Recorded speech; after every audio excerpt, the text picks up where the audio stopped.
all the prophecies that Luke is referring to that these things fulfilled among us, as the eyewitnesses have told us, these are now being fulfilled, and you can verify it. You can go into history, you can go into the time, the 15th year of the reign of Tiberius, when Pontius Pilate was governor, and all these other people were in their respective offices.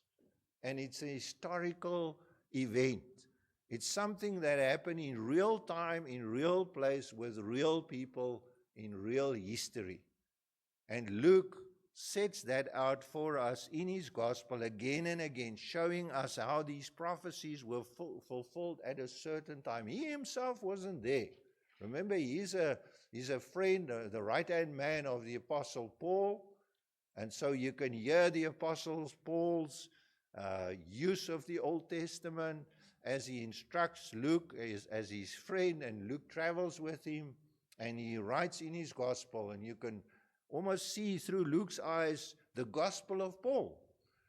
And we have this amazing account in front of us. Luke himself wasn't a Jew. He was a Gentile, and he was a doctor, as I said, a scientist. He wrote, he was very concerned about facts, and he set it out for us. And what he is saying to us in this passage today is, at this very time, all these names mentioned in verse 1, at this very time, something remarkable happened. And what was that? Well, there was this man that was going about in the desert, dressed in camel hair clothes, eating locusts and honey, a wild man, and he was crying out in the wilderness.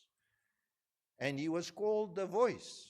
He's called the Voice in Isaiah, and he tells, when he speaks about himself, he says, I am that voice. We read in that opening verses from verse 2, the word of the Lord came to John, the son of Zechariah, in the wilderness, or in the desert.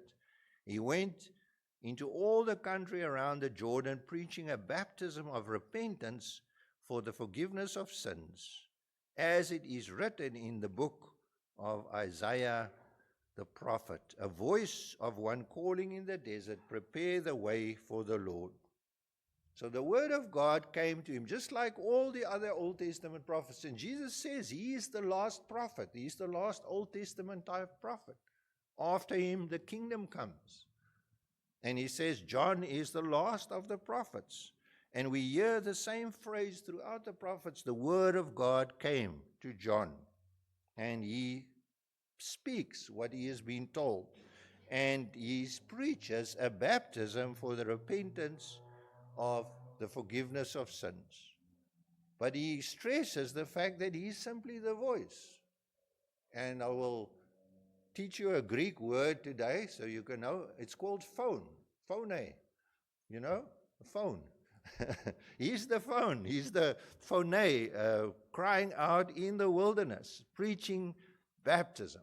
He can't forgive sins. And by the very fact that you're being baptized, your sins are not forgiven, just as it was in those days, and so it is today. That's not what forgives your sins. We know that in the Old Testament times, what did the people do? They sacrificed animals for various kinds of sins. And once a year was the Day of Atonement, but the book of Hebrews tells us that these practices cannot deal with sin. They are simply a reminder that you are in a difficult position, that there's something wrong with you. But one day somebody will come that will deal with it. And this was what John was doing. There was in fact a group of people called the Essenes. And they wanted to be so holy that they withdrew from society, and they lived near the Dead Sea in a community near Qumran. And we read about them. We've heard about the Dead Sea Scrolls. And that was found near their community. And these people baptized themselves regularly. They had regular baptisms to cleanse themselves from sins. They were totally separate from the world. But we know that baptism cannot deal with sin. Repentance is needed, Repentance is saying, I know there's something wrong with my life. I want to change my ways, but I don't have the power to do that. Somebody has to do it for you. And I think the significance of John's baptism is simply this. These people were, as it were, still in Egypt. They were still in exile. They have not yet spiritually entered into the promised land. And that's why his ministry took place at the Jordan. It was, as it were, as if they were going into the promised land once again. They've done so in the past, but spiritually they were still in Babylon. Spiritually they were still in Egypt. And something needed to change. They needed a new Exodus. They needed a new Moses.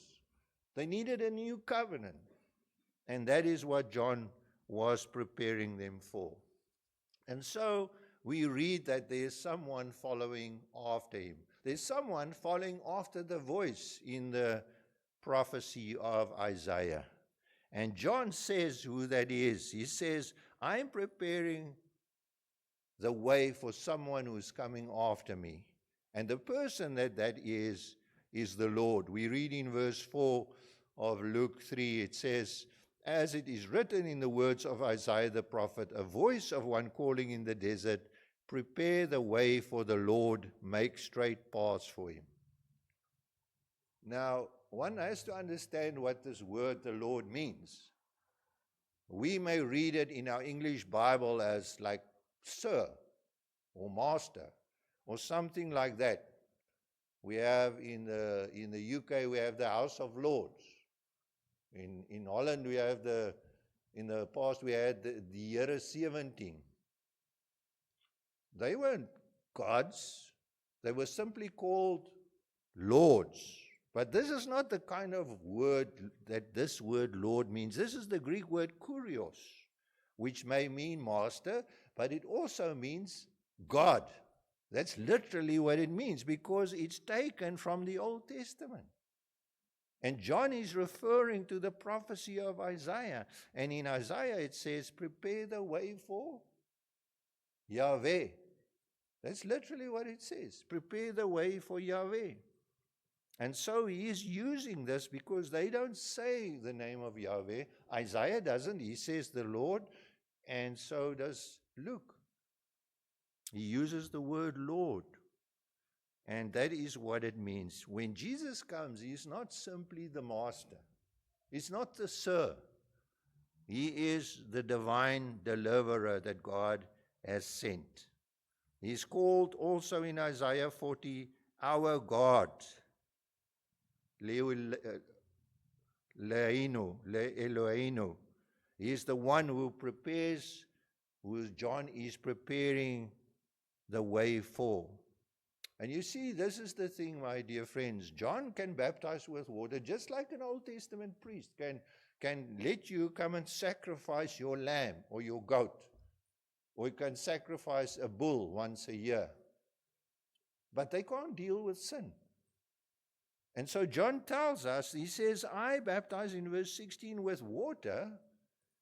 I can wash you, but tomorrow you're unclean again. But one more powerful than I will come, the thongs of whose sandals I'm not worthy to untie. He will baptize you with the Holy Spirit and with fire. The one coming after me is the one that can deal with sins. So John's ministry is a preparatory ministry. He makes the people prepared. They need to see their sins. They need to be sorry for their sins. But he cannot offer forgiveness. He cannot declare forgiveness. It's not in his power. But now, when Jesus comes, forgiveness is available. And that's why when we go to the end of the Gospel of Luke, we read what the gospel is. Jesus says to his disciples, repentance and forgiveness of sins. That's the added part. John just speaks about for repentance. He says you need to change your mind. You need to think differently. Repentance is the word metanoia. You change your mind. But he cannot offer forgiveness. But Jesus says, now repentance and forgiveness is preached, will be preached in my name to all nations, beginning at Jerusalem. And that is what we have to understand, my dear brothers and sisters. We need this forgiveness. Repentance is good, but unless somebody is able to forgive us and deal with our sins, we are stuck in our sin. It's like somebody trying out of their own power to conquer something, a bad temper or a love for money, illegal means to get hold of money, or a love for other people's wives or daughters. And you can turn and you can repent and you can feel terrible and you can feel dirty. But at the end of the day, the power to deal with that only comes from Jesus. It only comes from Christ. You can try harder and it will go well for a while. Like your gym program, you know. Yes, you look in the mirror on the 1st of January and say, man, this really doesn't look good. And you sign up at the gym, and for a few weeks it goes well. And you actually see yourself shrinking by the day. And then somewhere work happens and life happens and pressure comes, and before you know it, you don't go anymore. And then you start expanding again. And so it is with sin, my dear brothers and sisters. We need somebody to set us free. The book of Hebrews tells us that Jesus is the one who brings in a new covenant. A covenant not written on tablets of stone. A covenant that doesn't deal with the blood of bulls and goats and endless sacrifices year after year. No, the new covenant is the word of God written on our hearts. And the Spirit placed in us so that we can change. And we can love God. And we can love His Word. And we can love the things that pleases God. And we want more. And once we taste it, we want more and more of that. But it's a supernatural thing. It's something that God has to do to you. And so the third thing I want to mention this morning, how do we know that our sins have been forgiven? How do you know? You need to be first part of the answer is you need to be part of a new Exodus. You need to be a part of a new Exodus. Notice the words there in Luke 3, verse 4, 5, and 6. As it's written in the words of Isaiah the prophet, a voice of one calling in the desert, prepare the way for the Lord, make straight paths. Every valley shall be filled in, every mountain and hill made low. The crooked roads become straight, the rough ways smooth. What are these words? What do they mean? These words, in the desert, straight paths, valleys filled in, mountains. They're building a road. When I was a kid, there was a road camp in our town, the Padkamp. Those people were a bit lower than the normal people, you know. They lived in the Padkamp, the road camp. And you know what their job was? They endlessly built roads. That's all they did. 1/3 of the kids in school, their dads worked in the road camp. And there were always, when you drove past, there were big Caterpillar tractors and scrapers and rollers and all kinds of things, and tar makers, and these guys were building roads all the time. And this is what is happening here. John says we need to build a road. Why? Because there's a new Exodus coming. And we need a road. We can't walk through the bush. We're going to build a road. These are Exodus words. And there will be a new Moses leading us. And there will be a new covenant. And the nations will see God's salvation. You know that in the Exodus, I thought about it this week. When these people left Egypt, and they said the whole Egyptian army drowned in the sea, they didn't all drown. There must have been some who escaped. God said, I'll let these 10 escape. Why? So that they can tell the others. So you wouldn't believe what happened. There was this pillar of fire, and it was between us and the Israelites. The next thing we saw the sea open up. And so the nations that heard that Israel was coming, what did they do? They sent out spies. And they looked. And they could see the Israelites moving through the wilderness. And they could see the pillar of fire at night. And the cloud covering by day. They could see the glory of the Lord. They could see God's salvation. They could see it happening before their very eyes. And John says, when we build this road, we will see the glory of God's salvation again. All mankind. But this time the glory of the Lord will not be the pillar of fire or the cloud. It will be Christ. He will lead the Exodus. He is the glory of God. The book of Hebrews says He is the glory of God and He is the exact representation of His being. He is the glory of the Lord. The old is past, and John says a new time is coming. This one called the Lord, Yahweh, He will come and He will lead us out. As it says in Isaiah 40 verse 3, in the desert prepare a way for Yahweh, make straight in the wilderness a highway for our God. And you will know that you're on this highway. How?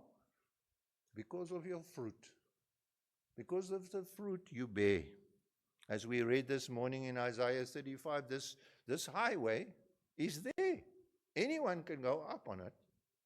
But it's called the way of holiness. No unclean thing will go up on that highway.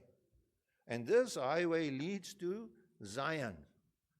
And so if you are trying by your own effort to get up on the road, but you're carrying your secret sins with you, whatever they may be, money, anger, women, men, whatever it is, and you are trying to hold on to that, and you're trying to get on the highway at the same time, it will not work. Because there's like a screen. Only holiness will allow you to go through. And then holiness is needed, and you can only receive it when Jesus saves you and when you are baptized with the Holy Spirit. Because Jesus is the one who baptizes with the Holy Spirit and with fire. Fire speaks of cleansing. And so the fruit is important. And John tells the people that. He says to the crowds in verse 7, coming to him, if you want to start a new ministry, I wouldn't suggest that this should be your opening line. You know, when you have your first service or your first Bible study and the people come in, you say to them, you brood of vipers, who warned you to flee from the coming wrath? I don't think it's a good way to start, unless you have been commanded by God personally to say those things. But that's what John says. But notice what he says next. He says, produce fruit in keeping with repentance. Changing your mind is not enough. You need to produce the fruit. There has to be fruit. And when you look at the tree of your life, you need to see, okay, I'm a fig tree. There's figs growing on my branches. But if you're a thistle or a thorn bush, the figs or the grapes won't grow. You need to produce fruit if the Holy Spirit is present in your life. And he tells them there what it means. There's a whole speech there by John. What should we do then? They said in verse 10, if a man has 2 tunics, share with one who has none. Tax collectors said, and what should we do? Don't collect more than you're required to. Soldiers asked, what should we do? Don't extort. Now, these things you cannot do, as I said, out of your own strength all the time. You will fail. You will fail. You want to shake something off, it won't work. You need the baptism of the Holy Spirit, the salvation of Jesus. And that alone answers the problem of sin. And you will see, I stress this because the the order is reversed away from what John represents it, because he comes from the old covenant, remember. But our way is faith in Christ, accompanied, well, actually before faith in Christ is regeneration by the Holy Spirit. Faith in Christ, seeing your sin, being disgusted with where you are, turning in repentance to Christ, and producing fruit. That's the way of salvation. And I want to ask you this morning, my dear friend, at the beginning of 2026. I know some of you have been here in church for many, many years. And some not so many years. We've come from other places, but some of you have known for 18 years. And I want to ask you, I can't see in your heart. I don't want to say I can see some fruit, because you can see my fruit as well. The problem is, you have to ask yourself, have I truly experienced repentance? Have I come to a place in my life where I've looked at my sin and I saw it in all its ugliness, that I've wept over sin, where I realized that I'm lost, that I'm totally lost? Because if you haven't come to that place where you realize the heinousness of sin and you don't realize the lostness of your soul, what were you saved from? You cannot save somebody who doesn't know that they are lost. You need to come to that place where you see the ugliness of your sin. You need to come to a place that you recognize Jesus as Lord, capital letters, Yahweh. Not a nice person, a shampoo model, or a prophet, or a psychological guru. No, he's the Lord. And you need to know that you've lived in Babylon or Egypt or both. And now you've been set free and you're on your way to Zion. You've already got the passport. There. It says passport. And you open it, it says Zion. Yes, citizen of Zion. I'm on my way.